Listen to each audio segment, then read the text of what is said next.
Мені облысымен салыстырмаңыздар. Мен досымын жай ғана болды. Айналдырып келеді да, кемпірмен салыстыра береді. Ол кім? 30-дан асқан әйел. Ал мен 20-дан енді астым. Ит үреді, керуен көшеді деген жақсы сөз бар ғой біздің қазақта. Сондықтан да ешкімге мән бермеймін. Кімде-кім бақытты болсын, тек қана Аллаға ғана тапсырамын. Мен ешкіммен күресетіндей, олармен төмен плинтусқа түскім келмейді. Шақырып алдым, чтобы айтсын, біз доспыз, тек қана доспыз, басқа ешқандай нәрсе жоқ. Сол үшін ғана кіргізем ол кісіні.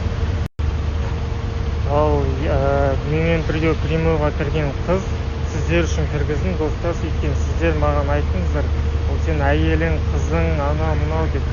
Сол үшін сіздерге көрсетейін, доказать етейін деп, ол қызды сол прямой эфирді ашып тексеріп көрсеңіздер болады.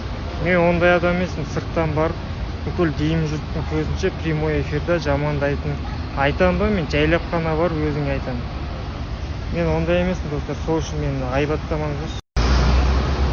Достар, қалдарыңыз қалай? Маған дайректқа неше түрлі сообщениялар келіп жатыр. Еркек емес, депші. Мен сіздерге айтайын, мен ол осының ханымды прямой эфирді жамандаған жоқпын. Сенбесеңіздер қайтадан